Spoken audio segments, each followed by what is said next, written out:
After playing through Bloodborne, Elden Ring, and all of the Souls games, I finally decided to try Sekiro.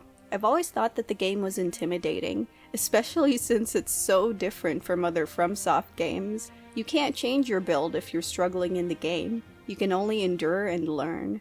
I went through a lot of deaths before I could get into the gameplay, but it was so worth it. Sekiro Shadows Die Twice begins with a cinematic cutscene that isn't as vague as other Fromsoft games, but it's just as gorgeous as every other opening. It shows and tells a lot, though. The narrator talks about an ongoing war spreading to the land of Ashina, and how a master swordsman named Isshin Ashina took control of the place by force. Next, it shows how a man found the protagonist, Wolf, in the middle of the battlefield and adopted him as his own. And then he grows up to be a master shinobi who's tasked to protect a young lord. And something about how the Ashina clan was struggling after 20 years, so Wolf lost everything and got separated from both his dad and the boy he swore to protect. The story boils down to Wolf needing to find and protect his young master though. But yeah, you'll gain control of Wolf after he wakes up in a well. The strangest thing about starting out in Sekiro was how it didn't have a character customization screen. I got so used to Fromsoft games letting you customize your own character, so it felt strange just watching the opening cutscene and then proceeding to play as a set protagonist.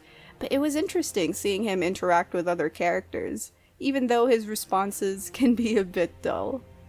The game has a hub area, just like the Soulsborne Ring games, but I didn't find it as interesting. Sure, there were a few NPCs, but the place was mostly a little stopover for me every time I wanted to buy things or upgrade my equipment. So I spent like 99% of my time out in the game's gorgeous fictional rendition of the Sengoku period. The game is full of detailed environments and architecture from Japan's medieval era, so I had so much fun exploring and staring wide-eyed at just how beautiful everything was. Now, Sekiro starts off fairly linear, but it doesn't take long before it opens up. What's cool about exploration in the game is how you're not just limited to the ground. You can actually swim and jump. Yeah, previous Soulsborne games don't let you do any of that, so it felt amazing. I also like that you can use a grappling hook to go on things like branches and rooftops. It made the various areas in the game feel even bigger. There's one thing that distracted me from exploring and being immersed though, the remnants. Sekiro was released in 2019, but this was added as a free update in 2020, along with a boss rush mode. Remnants are recordings of your character's movements that you can leave for other players to watch. Phantoms in the Soulsborne games were from other players, so almost everyone looked unique. It's just, since Sekiro has a set protagonist, it felt weird seeing ghosts of the same character. I'm just glad that you don't see their phantoms randomly appearing throughout the game though, because that would have been kinda distracting. What's interesting is that you can leave notes for other players, but I rarely found anyone who did that.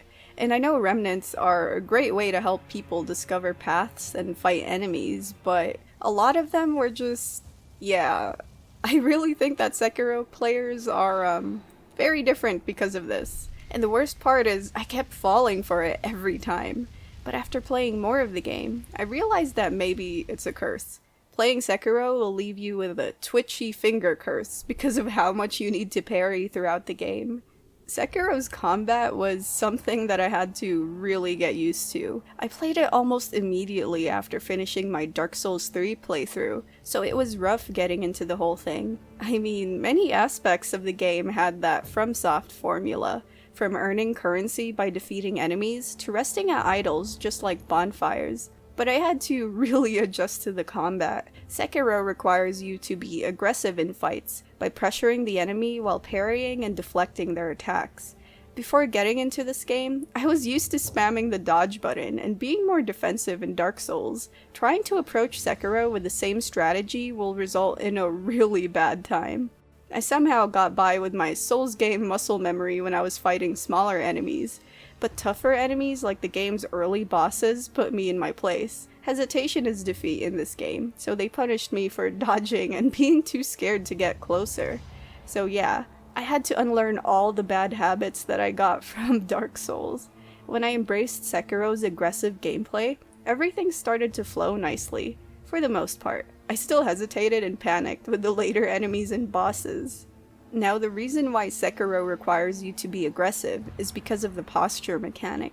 Sure, you can defeat enemies by slowly chipping at their health, but hitting them and deflecting their attacks builds up the posture meter. If you manage to keep hitting and deflecting until the meter's full, you'll break their posture, stunning them, and then you'll be able to deliver a deadly blow that'll take them out much faster than just making their HP go down. The thing with this mechanic is, you have to be both aggressive and careful. You're left vulnerable to attacks if you completely focus on just hitting them and building up the meter. And if you stop engaging and back away for too long, the meter starts to decrease, so you have to get back in there and keep attacking and deflecting. It doesn't help that Wolf has his own posture meter too, so you can also be stunned if that meter builds up too much. Oh, and some enemies have attacks that require you to use the appropriate counterattack. They can use either thrust, sweep, or grab attacks, so you'll have to learn which ones to use, or die. I had a hard time learning how to counterattack enemies, but it had such a huge payoff. And if I was really struggling, I'd just take out some firecrackers to stun enemies. You can't swap weapons or armor in Sekiro, so the only thing that you can do is use tools, items, and invest skill points in the skill trees to unlock different abilities.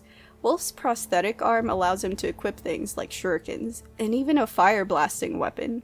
Other than the firecrackers, I mostly just went into battle with Wolf's katana and my hopes and dreams, but it didn't always work out, since the enemies in Sekiro are relentless. Even the weakest enemies in Sekiro can kill you if you're not prepared. It doesn't help that there can be quite a few of them in one area. But what's cool is that because Sekiro gives you so much freedom, you can either charge in and slice your way through, or perform sneak attacks and rooftop kills. That freedom comes in especially handy when there are mini-bosses that have like 2 HP bars, since it all boils down to how you use the environment around you.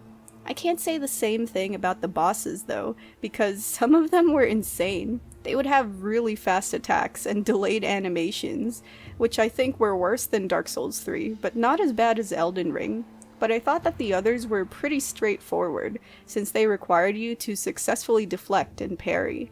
Oh, and there's no obvious way to cheese both bosses and enemies by sniping them or making them fall to their deaths, so you really have to learn their attack patterns by trial and error. The difficulty level of the bosses continues all the way to the end. Like, I'd say that Sekiro had one of the hardest but most satisfying final boss battles that I've ever played through, even though it took me hours to beat it. Thankfully, idols are generally located close to boss fights, so you don't need to run all the way back from a far checkpoint. It also helps that Wolf can be resurrected. Yeah, the game's difficult, but you can die twice before you get sent back to the nearest idol. This mechanic's amazing since it felt like you were given another chance to try again, even if it didn't end well. Dying a lot has negative effects though. I won't say too much, but it's nothing that affects the main storyline. It just prevents you from progressing through optional side quests if you choose to do them. And you can easily fix things later in the game if that really bothers you. I personally just rolled with it and accepted that I would continue to die over and over again, which is why I didn't do too many side quests. I still had a lot of fun though, even with all the suffering. Sekiro was an amazing game overall, and I loved all the pain and suffering throughout my 23-hour playthrough. I genuinely think that it's one of the hardest Fromsoft games that I've ever played, but it's also one of the most rewarding ones. It felt really good to face my fears and go head first into fights, even though both bosses and enemies would pull crazy tricks.